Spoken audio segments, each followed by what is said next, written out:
सोनेरी आणि दाणेदार गोवर्धन तूप, गर्वाने गोवर्धन।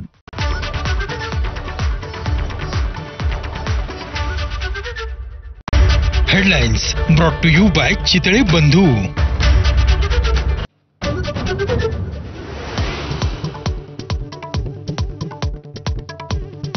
उद्या महाराष्ट्र बंद होऊ शकतो, अजून आमचं आवाहन नाही।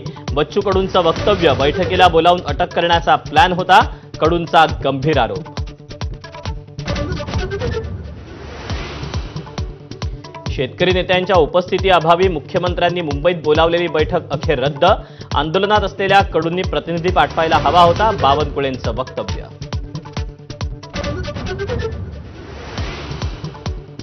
बच्चू कडूंचा संध्याकाळी 5 वाजेपर्यंत सरकारला अल्टिमेटम, कर्जमाफीचा निर्णय न झाल्यास रामगिरी बंगल्याकडे कूच करण्याचा सरकारला इशारा।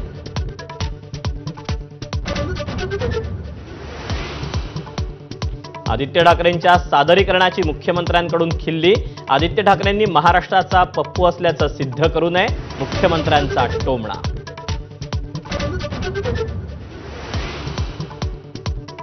उद्धव ठाकरे स्वतःच अॅनाकोंडा, 25 वर्षांपासून अॅनाकोंडाचा मुंबईला विळखा, उपमुख्यमंत्री शिंदेंचा घणाघात, तर उद्धवजींना आयत्या बिळावरचा नागोबा म्हणायचं का, आशिष शेलारांचा खोचक सवाल।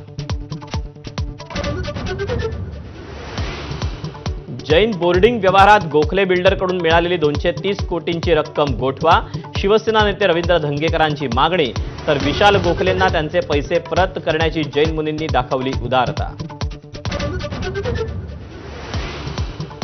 वसंतदादा शुगर इन्स्टिट्यूटच्या चौकशीचे मुख्यमंत्र्यांचे आदेश, अनुदान मूळ उद्देशाप्रमाणे होतं का ते तपासण्याच्या सूचना, साखर आयुक्तांच्या अध्यक्षतेखालील समितीमार्फत चौकशी होणार। फलटणमधील महिला डॉक्टरचा शवविच्छेदन अहवाल पोलिसांच्या हाती, डॉक्टरच्या शरीरावर कोणत्याही जखमा नाहीत, मृत्यू गळफास घेऊन झाल्याचं उघड। फलटणमधील डॉक्टर महिलेच्या आत्महत्येप्रकरणी बीडमधील वडवणीत ग्रामस्थांचा मोर्चा, मुख्यमंत्र्यांच्या राजीनाम्याची मागणी, बीड परळी महामार्गावर आंदोलन।